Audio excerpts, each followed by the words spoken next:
أعوذ بالله من الشيطان الرجيم. بسم الله الرحمن الرحيم. والفجر وليال عشر والشفع والوتر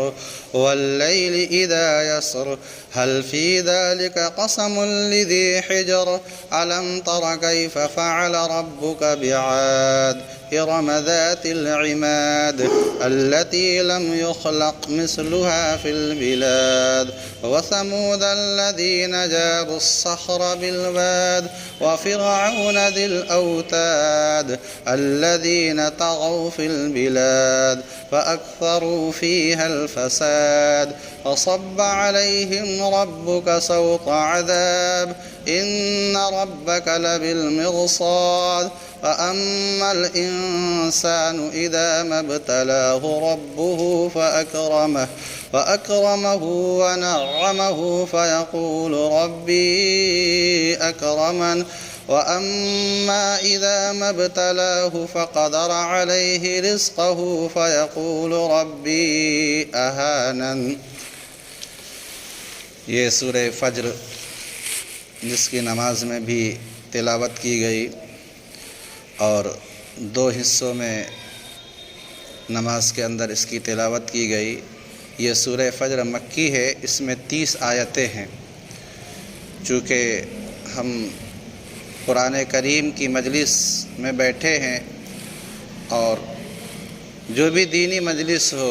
اس کے اندر اللہ اور اس کے رسول پاک صلی اللہ علیہ وسلم کی جو باتیں کہی جائیں، مقصد نہ کہنا سننا ہوتا ہے، مقصد عمل ہونا چاہیے۔ اخلاص کے ساتھ ہم سنیں، بیٹھیں، عمل کی نیت سے بیٹھیں۔ اللہ تعالی ہماری نیتوں میں اخلاص پیدا فرما دے۔ تو چونکہ طویل مجلس کو قائم نہیں کیا جا سکتا، اس سے اکتاہٹ بھی ہوتی ہے، اس لیے ہم لوگ 25 سے 30 منٹ کے اندر اپنی یہ مجلس ختم کر لیتے ہیں۔ اور یہ سورت جو ہے 30 آیتیں ہیں، 30 آیتیں پڑھنے اور اس کا ترجمہ، اس کی تفسیر کرنے میں وقت زیادہ درکار ہے۔ اس لیے ہم نے آج کے اس بدھ والے دن میں 16 آیتوں کی تلاوت کی ہے اور انہی کا ترجمہ اور انہی کا خلاصہ میں آپ کے سامنے پیش کروں گا۔ آئندہ بدھ میں انشاءاللہ ما بقیہ جو 14 آیتیں رہ جائیں گی ان کا جو ہے خلاصہ، یعنی 1 سے لے کر کے 16 آیت تک۔ ایسے ہی جیسے جیسے ہم آگے بڑھتے چلے جائیں گے اور صورتیں طویل ہوتی جائیں گی، لمبی ہوتی جائیں گی، تو ان کو ہم مختصر کریں گے۔ جیسے نماز پڑھاتے وقت امام جب لمبی صورت پڑھتا ہے تو اس کا یہ مطلب نہیں ہوتا ہے کہ صورت اگر لمبی شروع کر دیا تو 1 رکعت میں پوری صورت پڑھ ڈالے۔ اس سے نمازیوں کے اندر اکتاہٹ پیدا ہوگی، کیونکہ کمزور لوگ بھی ہوتے ہیں۔ اور یہ نماز ہے، کوئی بھی دینی عمل ہے، اکتاہٹ کے ساتھ نہیں ہونا چاہیے، شوق جذبے کے ساتھ ہونا چاہیے۔ قرآن ہم سنیں، چاہے اس کی تلاوت سنیں، ترجمہ سنیں، حدیث کی عبارت پڑھی جائے، اس کا ترجمہ کیا جائے، غرض کوئی بھی دینی عمل ہو، نماز ہی آپ پڑھیں، کیا ضرورت ہے اتنی لمبی نماز پڑھنے کی؟ 3 رکعت 3 پارے 5 پارے آپ تراویح پڑھ رہے ہیں، لیکن ذہن دل دماغ کو سکون نہیں مل رہا ہے، قلب کہیں اور بھٹک رہا ہے۔ بہتر ہے کہ 1.5 پارے پڑھو، 1 پارے پڑھو۔ تو اسی لیے ہم نے یہ محسوس کیا کہ ہم لوگ جو ہے اتنے کے متحمل نہیں ہیں کہ آدھے گھنٹے سے زائد کا وقت دے سکیں۔ باہر کے یہ سورہ جو ہے مکی ہے۔ اللہ رب العزت نے اس سورت کے اندر چند چیزوں کی قسم کھائی ہے جو اللہ کی مخلوق ہیں، جیسے والفجری، قسم میں کھاتا ہوں فجر کی۔ اب فجر سے صبح کا وقت کون سے؟ ہر دن کی صبح کا وقت بھی مراد ہو سکتا ہے۔ اور بعض لوگوں نے کہا کہ ہمارا مہینہ، اسلامی مہینہ محرم سے شروع ہوتا ہے، اللہ رب العزت نے محرم کے پہلی تاریخ کی جو صبح ہوتی ہے اس کی قسم کھائی ہے۔ اور بعض لوگوں نے کہا کہ فجر سے مراد 10ویں ذی الحجہ، جس کی صبح میں ہم قربانی کرتے ہیں، یوم النحر جس کو کہا جاتا ہے، اس دن کی صبح کی اللہ رب العزت نے قسم کھائی ہے۔ کیونکہ اسلامی شریعت کے اعتبار سے دن جو ہوتا ہے وہ رات کے تابع ہوتا ہے۔ جیسے یہ جو رات ہے یہ بدھ کی رات نہیں کہلائے گی، بلکہ یہ جمعرات کل والی رات کل کے دن کی رات کہلائے گی۔ اسی لیے اسلامی کیلنڈر کے اعتبار سے مغرب ڈوبتے ہی تاریخ تبدیل ہو جاتی ہے۔ تو اللہ رب العزت نے یہ یوم النحر کو یہ فضیلت عطا فرمائی ہے کہ اس دن کو کسی رات کے تابع نہیں کیا، چنانچہ 9 ذی الحجہ کی 2 راتیں ہو گئی۔ ایک رات پہلی والی ہو گئی، 8 کے دن گزار کر کے جو رات ہوگی وہ 9 اور 9 ذی الحجہ کے دن گزار کر کے جو رات آئے گی، جس کو ہم 10ویں کہہ سکتے تھے، لیکن 10ویں ذی الحجہ کی کوئی رات نہیں ہے۔ اسی وجہ سے حاجی لوگ جب حج کرنے کے لیے جاتے ہیں تو 9 ذی الحجہ کو عرفات کے اندر قیام کرنا رہتا ہے۔ آپ لوگوں میں سے بہت سے لوگ حج کیے ہوں گے، اور حج کا وہ رکن اعظم ہے۔ اگر عرفات کے اندر آپ نے وقوف نہیں کیا، ٹھہرے نہیں، آپ کا حج ختم ہو جائے گا۔ لیکن اگر کوئی آدمی دن میں عرفات کے میدان میں قیام نہیں کیا، رات میں گیا، حالانکہ میں نے بتایا کہ رات ہمیشہ دن کے تابع ہوتی ہے، تو فرماتے ہیں کہ وہ جو 10ویں ذی الحجہ ہے اس کی کوئی رات نہیں ہوتی، لہذا اگر رات میں بھی پہنچ جائے اور عرفات کے میدان میں قیام کر لے، اس کا حج معتبر مانا جاتا ہے۔ اس لیے بعض لوگوں نے کہا کہ والفجر سے مراد یہاں پر 10ویں ذی الحجہ کی جو صبح ہوتی ہے، جو انتہائی خیر و برکت والی صبح ہے، اللہ رب العزت نے اس کی قسم کھائی ہے۔ وَلَيَالٍ عَشْرٍ، اور 10 راتوں کی قسم۔ 10 راتوں سے مراد اللہ کے نبی علیہ السلام نے فرمایا کہ یہ ذی الحجہ کی 10 راتیں ہیں۔ فجر میں بھی آ گئی، اور جو ہے 10 ذی الحجہ کی 10 راتیں، 1 سے لے کر کے 10ویں ذی الحجہ تک، یہ راتیں جو ہے اللہ کے ہاں انتہائی اہم اور مقبول ہیں۔ اللہ کے نبی علیہ السلام نے فرمایا کہ جو آدمی ان 10 دنوں کے اندر، 10ویں ذی الحجہ کو تو روزہ نہیں رکھ سکتے کیونکہ وہ ضیافت کا دن ہے، اللہ کی طرف سے مہمان نوازی کا دن ہے، تو فرمایا کہ اگر کوئی آدمی روزہ رکھتا ہے تو اللہ رب العزت اس کو 1 سال روزہ رکھنے کا ثواب عطا فرماتے ہیں، اور ان کی راتوں میں جو جگ کر کے عبادت کرتا ہے اللہ رب العزت اسے شب قدر والی فضیلت عطا فرماتے ہیں۔ تو اس لیے اللہ تعالیٰ نے وَلَيَالٍ عَشْرٍ، ان 10 راتوں کی جو ذی الحجہ کی راتیں ہیں ان کی قسم کھائی۔ وَالشَّفْعِ وَالْوَتْرِ، اور قسم ہے جفت کی اور قسم ہے طاق کی۔ جفت اور طاق، جوڑ والی اور بے جوڑ والی، اس سے کیا مراد ہے؟ روایت کے اندر قرآن کریم کی تفسیر نبی علیہ السلام کی حدیثیں ہوتی ہیں۔ نبی علیہ السلام نے فرمایا کہ جوڑ والی سے مراد 10ویں ذی الحجہ کی رات، کیونکہ یہ دو سے کٹ جائے گا، 10 جو ہے 5 مرتبہ میں فنا ہو جائے گی، اس لیے جوڑ والی رات ہوئی۔ والوتر، اور طاق والی رات سے مراد 9ویں ذی الحجہ کی رات ہے کہ 2 سے کٹے گا لیکن 8 مرتبہ جائے گا، 1 بچ جائے گا۔ اس لیے اللہ رب العزت نے کہا میں قسم کھاتا ہوں جفت رات یعنی 10ویں ذی الحجہ کی جو رات ہے، والوتر اور 9ویں ذی الحجہ کی جو رات ہے، میں اس کی بھی قسم کھاتا ہوں۔ یہ اللہ کے ہاں 2 اہم راتیں ہیں، اور 10 راتیں جو ہے پہلے بھی آ گئی ہیں، اور بعض لوگوں نے کہا کہ نہیں، اس سے مراد وہ نمازیں جو جوڑ والی ہیں، جیسے کہ 4 رکعت والی نمازیں یہ شفع میں ہیں، اور وہ نمازیں جو بے جوڑ ہیں جیسے کہ مغرب کی نماز ہے، اللہ تعالیٰ نے ان کی بھی قسم کھائی ہے۔ بہرکیف اللہ رب العزت اپنی مخلوق کی قسم کھا رہا ہے۔ اور واللیل اذا یسر، اور قسم ہے رات کی جب وہ چلنے لگے، یعنی رات گزرنے لگے۔ اللہ رب العزت نے 5 چیزوں کی قسم کھائی اس کے اندر۔ اور کس کام کے لیے آدمی قسم کھاتا ہے؟ قسم آدمی اس چیز کے لیے کھاتا ہے جو چیز بڑی اہم ہوتی ہے، اور جس کی قسم کھا رہا ہے، کھائی جا رہی وہ بھی اہم، اور قسم کھانے والا بھی اہم، اور جس بات پہ قسم کھا رہا ہے اللہ رب العزت کھا رہا ہے وہ بھی اہم۔ اللہ رب العزت اصل میں قسم کھا رہا ہے اس بات کی کہ دیکھو تمہارا ہر عمل ہمارے سامنے ہے، نیک عمل بھی تمہارا ہماری نظروں کے سامنے ہے، اور برا عمل تمہارا بھی ہماری نظروں کے سامنے۔ آگے قرآن کریم کی اسی جو ہے صورت میں ان ربک لبالمرصاد فرمایا کہ بے شک تمہارا پروردگار تم کو گھات لگا کر کے دیکھ رہا ہے، تمہارا نیک عمل بھی اللہ کی نظر میں ہے اور برا عمل بھی اللہ کی نظر میں ہے۔ اور یہ سورہ مکی ہے، اور مکی وہ صورتیں ہیں جو ہجرت مدینہ سے پہلے نازل ہوئی، اور مکہ کے لوگ نبی علیہ السلام کی باتوں کے منکر تھے۔ اکثر کفار مکہ وہ کہتے تھے مرنے کے بعد انسان دوبارہ اٹھایا نہیں جائے گا، جب اٹھایا نہیں جائے گا تو کوئی جزا سزا کا مسئلہ ہی نہیں ہے، مرنے کے بعد آدمی جب دوبارہ زندہ ہوگا تبھی تو جو ہے جزا اور سزا کا مسئلہ رہے گا۔ ہم مسلمان اس کا عقیدہ رکھتے ہیں اور کفار مکہ اس کے منکر تھے۔ تو اللہ رب العزت نے ان 5 چیزوں کی قسم کھائی کہ میں قسم کھا کر کے کہتا ہوں کہ دیکھو تمہارا عمل میری نظروں کے سامنے ہے، اچھا عمل کرے تو میں جزا دوں گا، ثواب دوں گا، برا عمل کرے تو میں سزا بھی دوں گا۔ ان ربک لبالمرصاد کہ پروردگار گھات لگائے ہوئے دیکھ رہا ہے۔ اور اللہ تعالیٰ نے کہا کہ دیکھو فلاں قوموں کو جو تم سے پہلے تھی انہوں نے اپنے نبیوں کی باتوں کا انکار کیا تو میں نے ان کو ہلاک کر دیا،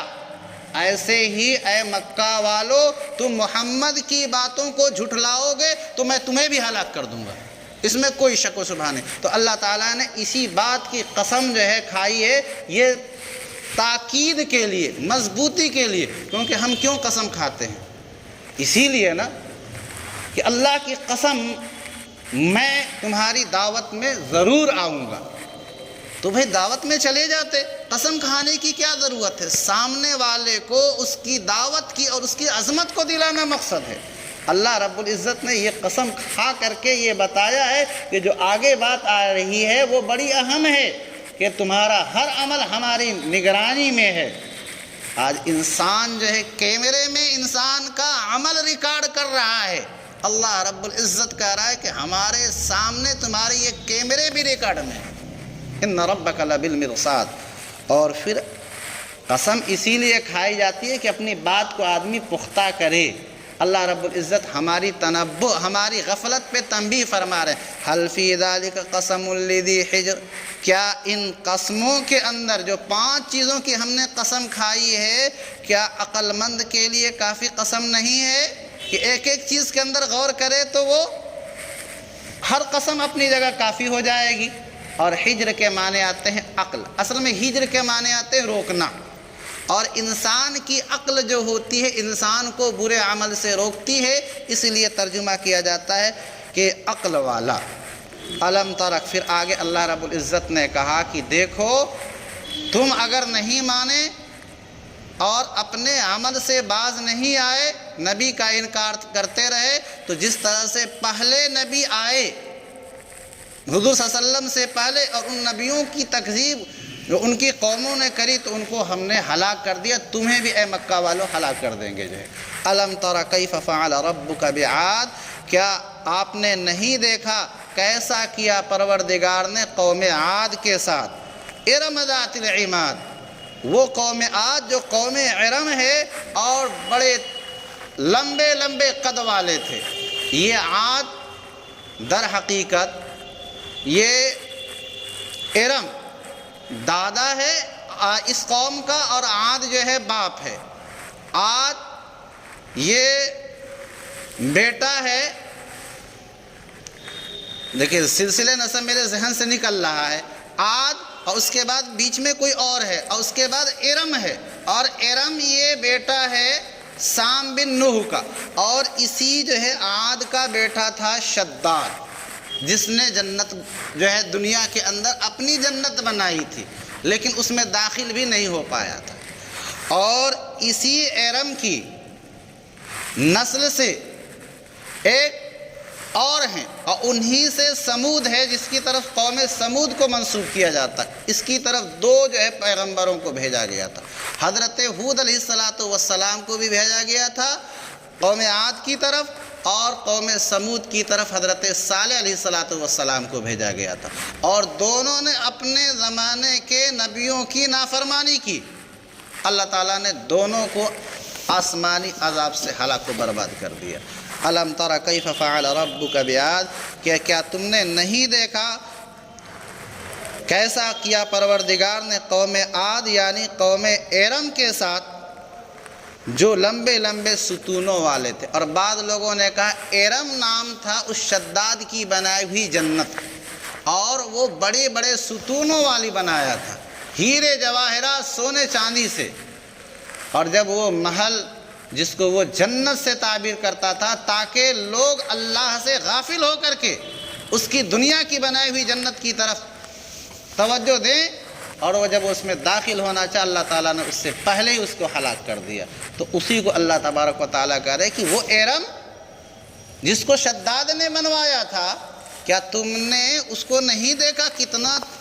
لمبے لمبے ستونوں والا تھا، لیکن اللہ نے اسے برباد کر دیا۔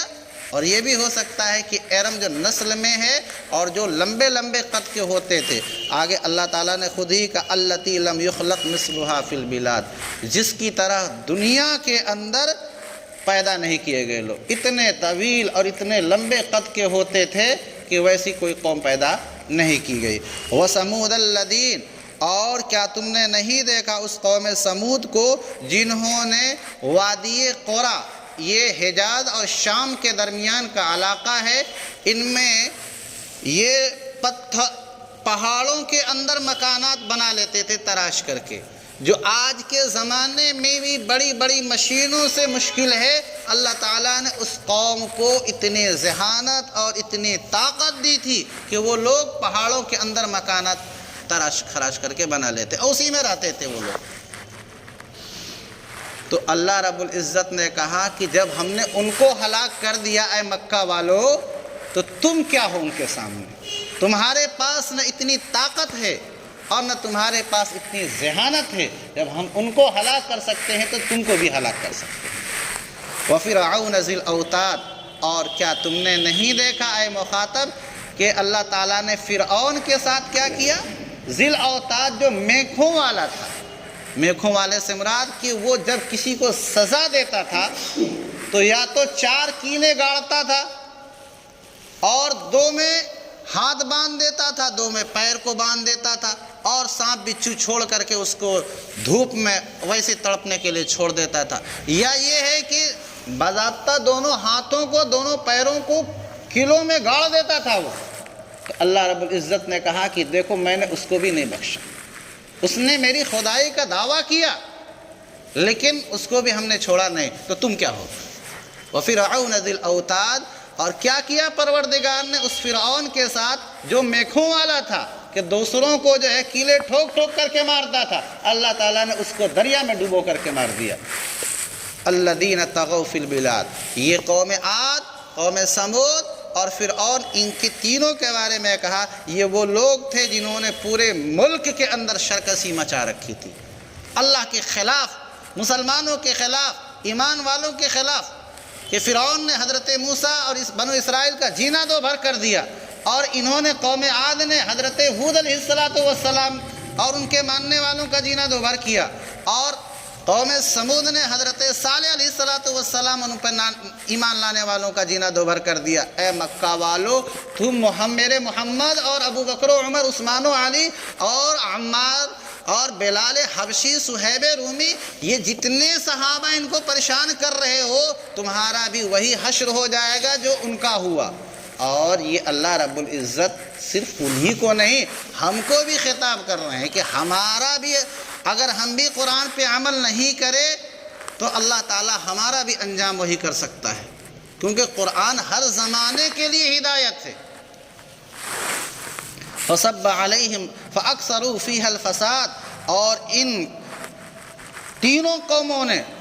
ملک کے اندر خوب فساد برپا کیا۔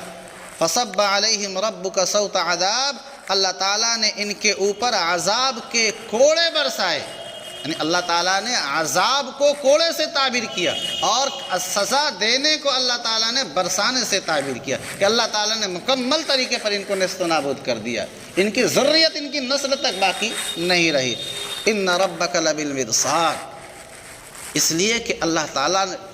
ہاتھ میں لگا ہوا، مرصاد کہ اونچائی پر کھڑے ہو کر کے ہر گزرنے والے کو دیکھنے والا دیکھ سکے، جس کو جو ہے رصدگاہ بھی بولتے ہیں، گھات بھی بولتے ہیں۔ فرمایا کہ پروردگار گھات میں لگا ہوا ہے، تمہارے ہر خیر اور شر، اچھے اور برے عمل کو دیکھ رہا ہے، لہٰذا تم چاہو کہ کوئی نیک عمل کر کے اللہ کے ہاں نہیں ملے گا، ایسا نہیں ہو سکتا، برا عمل کر کے بچ جاؤ، ایسا نہیں ہو سکتا۔ فَأَمَّا الْإِنسان، آگے اللہ تعالیٰ نے فرمایا کہ دیکھو انسان بھی کیسا ہے، اور اس سے کافر بھی مراد ہو سکتا ہے اور ہر مسلمان، کیونکہ اللہ رب العزت جب کسی انسان کو دولت دیتے ہیں تو اس دولت کے نشے میں وہ چور ہو جاتا ہے، اور وہ یہ سوچتا ہے کہ یہ جو دولت ہم کو حاصل ہوئی ہے یہ ہماری قابلیت کی وجہ سے، ہم اس کے مستحق تھے، حقدار تھے، اللہ کو تو دینا ہی دینا ہے، تو اپنے آپ کو وہ اللہ کا مقبول سمجھتا ہے کہ میں اللہ کا پسندیدہ بندہ ہوں، اگر میں اللہ کا پسندیدہ بندہ نہیں ہوتا تو اللہ مجھے اتنی دولت کیوں دیتے؟ تو گویا دنیا کی دولت کا ہونا وہ اللہ کے ہاں محبوبیت کا معیار سمجھ رہا ہے۔ اللہ کہہ رہے ہیں کہ نہیں، اگر ہم تم کو دنیا کی دولت دیے ہیں تو اس کا یہ مطلب نہیں ہے کہ تم ہمارے بڑے محبوب ہو گئے، میں تمہیں آزما رہا ہوں کہ تم کہیں ایسا تو نہیں ہے کہ اس کو اپنا حق لازم سمجھنے لگے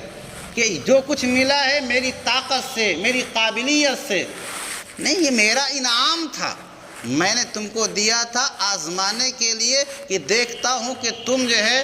شکریہ ادا کرتے ہو یا نہیں کرتے ہو، کہ مال کی اس دولت کے نشے میں تم اس سے غافل ہو جاتے ہو۔ اور دوسری طرف اللہ تعالیٰ جب کسی کو دولت دے کر کے چھین لیتے ہیں، یا یہ ہے کہ اس کو دولت نہیں دیتے ہیں، تو وہ یہ کبھی کبھی ناشکری میں مبتلا ہو جاتا ہے،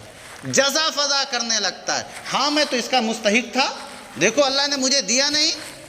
اللہ نعوذ باللہ اللہ کو برا بھلا لوگ کہنے لگتے ہیں۔ اللہ تعالیٰ فرما رہے ہیں کہ دیکھو میں اس میں بھی تمہاری آزمائش کر رہا ہوں کہ دنیا میں مال نہ دینا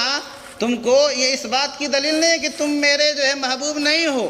اللہ کے نبی علیہ الصلوۃ نے فرمایا کہ میرے مہاجرین جنہوں نے مکہ سے مدینہ ہجرت کی، ان میں سے جو غربا فقراء ہیں، وہ مہاجرین میں سے جو اغنیاء مالدار ہیں ان سے 40 سال پہلے جنت کے اندر جائیں گے۔ تو اس کا مطلب یہ ہوا کہ مال و دولت کا ہونا اللہ کے ہاں محبوبیت کی دلیل نہیں ہے، کہ جو بہت مالدار ہے وہ اللہ کے ہاں بہت مقبول ہے، اور جو بہت غریب ہے، فقیر ہے، وہ اللہ کے وہ انتہائی ناپسندیدہ ہے، کیونکہ اگر اللہ کو پسندیدہ ہوتا تو اللہ اس کو دولت دیتے۔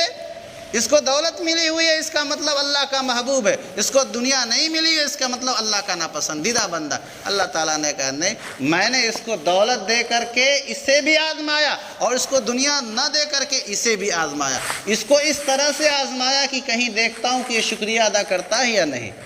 اور اس کو اس طرح سے آزمایا کہ دیکھ رہا ہوں کہیں یہ ناشکری تو نہیں کر رہا ہے، یہ صبر کا مادہ اس کے اندر ہے یا نہیں ہے۔ فَأَمَّا الْإِنسَانُ إِذَا مَا ابْتَلَاهُ رَبُّهُ، کہ یہ انسان جب اللہ اس کو آزماتا ہے تو اس کی عزت کرتا ہے، اس کو انعامات سے نوازتا ہے، یعنی دنیا کی ساری دولت، اولاد دے دیا، مقام و مرتبہ دے دیا، ہر چیز دے دیا جو عزت کی چیز ہے دنیا کے اندر، پھر یہ کیا کہتا ہے انسان؟ اس کا دماغ خراب ہوتا ہے، کہتا ہے فَيَقُولُ رَبِّي أَكْرَمَنِ، وہ کہتا ہے میرے پروردگار نے مجھے عزت بخشی ہے اس لیے کہ میں اس عزت کا حقدار تھا، مجھے نہیں دیتا تو کسے دیتا؟ اس فقیر کو دیتا۔